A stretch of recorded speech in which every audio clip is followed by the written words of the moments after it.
All right, everybody, welcome back to the Sooner Surge. And today, Friday, day before the spring game, but we're going to be talking a little basketball with you today. We got Brody here, who is kind of our lead basketball writer, lead basketball kind of recruiting analyst, and kind of follows that stuff really closely.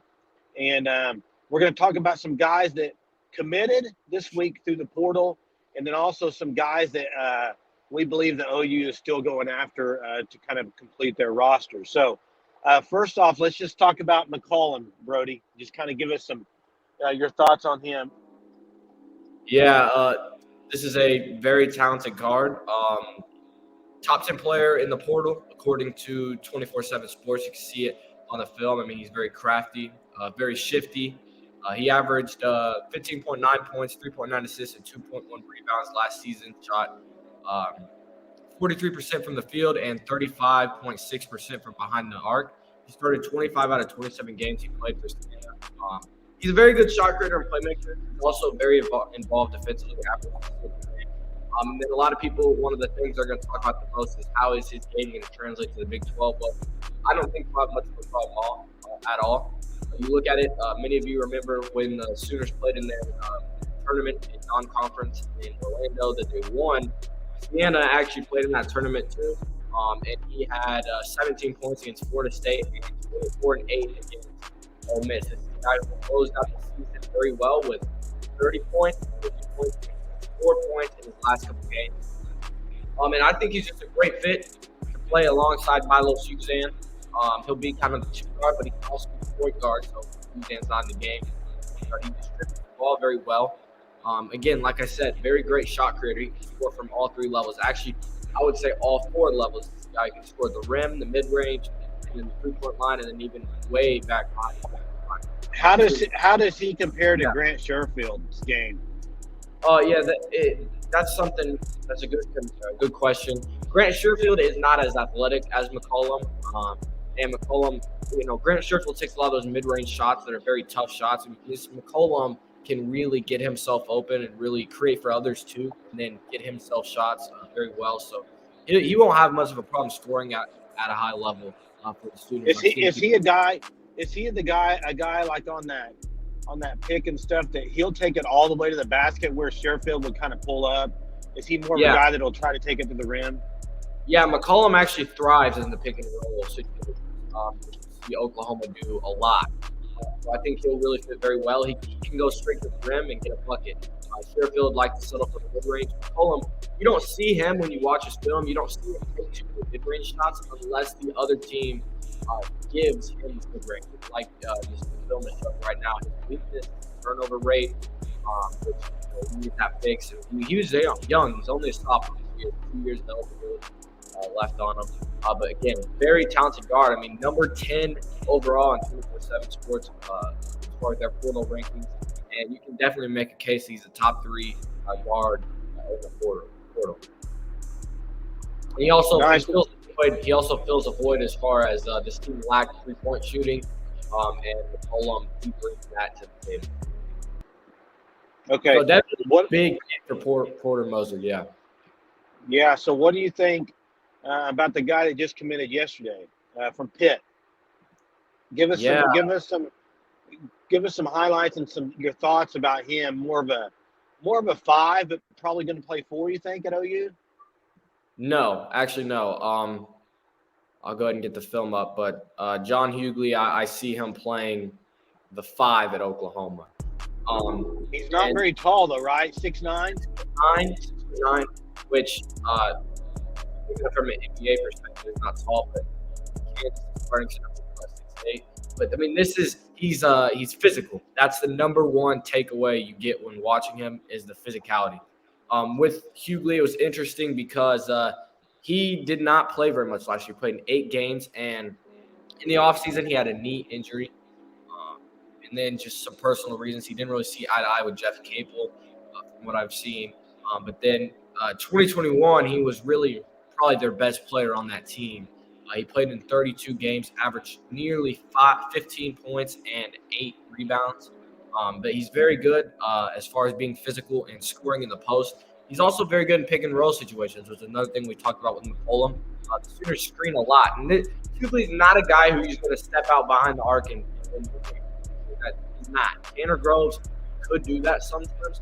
Hughley is not a three-point shooter, but he can be at the top of the key, and he can distribute the ball. He's very good distributing big.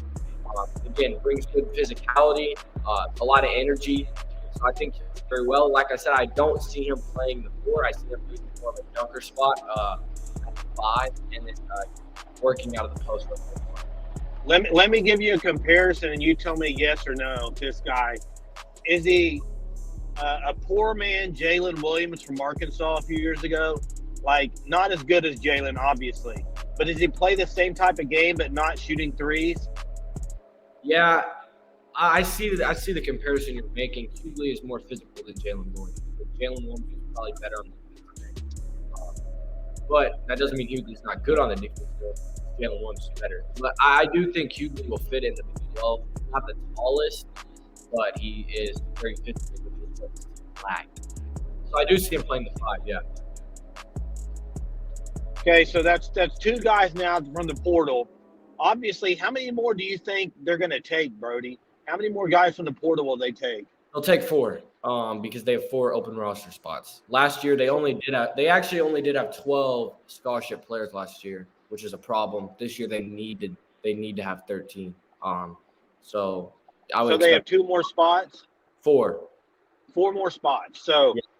So give us some names to watch for and kind of just your thoughts on kind of what you're hearing and kind of who to keep an eye out for. Yeah, the first name I'd watch out for would be Johan Traore. I mean, everyone's seen it on Twitter. He visited last weekend, this past Saturday. That has that Dream City connection with Milos Uzan. This is a former 5-star. He would come in, and I think he'd fit really well next to Hughley at the 4. Traore would. But with his recruitment, I mean, it's been fairly silent. We really haven't heard much of anything since he was on his visit. I would expect maybe to know something here pretty soon, but UCSB, UC Santa Barbara, was the school I was told was pursuing him the hardest. But again, that was a week or 2 ago, so something could have changed very easily. So Traore definitely would keep an eye on that one. That one would be big for the Sooners to land him. I do think they lead in his recruitment currently, but with the transfer portal and how it is right now, that could change. Javon Small visited last weekend, the same week as Johan Traore. Javon Small is going to Oklahoma State, so I wouldn't put too much. I wouldn't put anything into that actually. And then one of the more interesting names. This one's very interesting because we don't really know too much about it. That's Vin Allen Lubin from Notre Dame. Now, Oklahoma's assistant coach on staff, Ryan Humphrey, previously was at Notre Dame, and he recruited Vin Allen Lubin to Notre Dame. Vin Allen Lubin entered the portal, I think this past week, and he was listed as do not contact. When you enter the portal as a do not contact, you already know where you're going. And Oklahoma was among schools that contacted him, because I think Andrew Slater put out a list, contacted him when he was in do not contact. So I do think that is pretty interesting because he obviously knows where he's going, and the connection with Ryan Humphrey is interesting. So I do think Vin Allen Lubin, I've heard South Florida a little bit, but I do think the Sooners are in a good spot with him. And then today saw more news as far as 2 Kentucky guys into the portal. The first one being Damian Collins, which I'm sure many Oklahoma fans are familiar with. Collins was really, many believed he was going to be a Sooner out of high school. Goes to Kentucky. He's had a rough year. Not on the court rough year, but then he decides he's going to transfer, and it's going to be back to home. He's from Atlanta, Texas. I'd imagine he will transfer close to home. And so the 2 schools that have been talked about the most with Damian Collins have been Baylor and TCU. I don't see Baylor because they already have their front court. They have Jalen Bridges at the 4, and then they have 2 guys at the 5 that they already feel really good about. So I'd kind of be a bit surprised if it was Baylor. Now, TCU is interesting because I do think TCU feels pretty good where they're at because it's close to home, and they really have an open spot there. But I do think Oklahoma, again, the Bijan Cortez connection is not there. The Long Crew connection is not there. The Carlin Hartman connection is not there. But I do think Oklahoma will try to get involved here, and I do think they can get involved. And in the best case scenario, you land Damian Collins to play your 4, and Traore is a 20 minutes guy off the bench. But I do think at the very least, Damian Collins entering the portal and Oklahoma possibly getting involved could speed up Traore's decision. But I do think I wouldn't be shocked if Oklahoma got involved with that one. And then another Kentucky guy who entered the portal was C.J. Frederick. He transferred to Kentucky 2 years ago, but did not play his first year. He transferred there because of an injury. He missed all season. And then last year, he averaged 6 points per game. And he's a career 41% 3-point shooter. Oklahoma was among schools to reach out to him fairly quick today, very quick once he entered the portal. Now, C.J. Frederick would be perfect for this team. He's a shooter. That's what you need. He'd be that sixth man off. But I don't see him coming to OU. I think he's Cincinnati, Xavier, or Notre Dame guy. I'd say Cincinnati kind of seems where it's at right now. I don't see him going to Cincinnati or Xavier. I don't see him going to Oklahoma, even though it's interesting that they did reach out. And Javis Harvey from Tennessee Tech, Oklahoma did reach out. I was told that was just a basic reach out. So I wouldn't really put too much stock into that. But again, they do have 4 roster spots to fill, so it's going to be interesting to see what they decide to do with them. So we're looking at probably the highest percentage guy that you listed, maybe Van Leuven, you think? Johan Traore. Traore, okay. So say they could get Traore and Van Leuven, though. What Van Leuven's a what? What position would you say he's? 6'7" forward, athletic forward. So maybe a 3, 4. Okay. So yeah, man, if they could get Traore and Van Leuven, and then you kind of roll with the other 2, whatever you can get. But you get 2 guards as the other 2. Yeah, because you already got incoming in is Caden Cooper and Jacob Cole. Jacob Cole. So already top 100 players there. So yeah, it'll be interesting. When do you think this is all done with, Brody? Give us time frame. I don't know. They added Yaya Keita very late last year. I don't think they'll try to do that again this year. I think in maybe the portal closes, I want to say in a couple weeks. And maybe early May.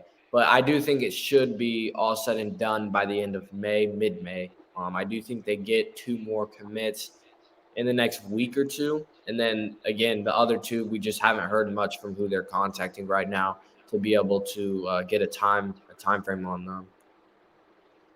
Yeah. Well, that sounds good. I think that pretty much wraps up what we're going to discuss today. Obviously, Porter Moser, man, he's got to hit on the portal this year, or we've all talked about it, just kind of how key this season is for him. And so got to get some more guys out of the portal for sure. So they got a good week last week with McCollum and Hughley, and I got to continue that streak this week coming up, I believe. So make sure y'all follow us and subscribe to our YouTube channel, also to Surge Sports Network. Brody's been putting out articles on there as far as these recruiting commitments that they've got in basketball. And there's a lot of more information on that side as well. Anything you need to add, Brody? No, that pretty much wraps it up. All right. Sounds good, Boomer.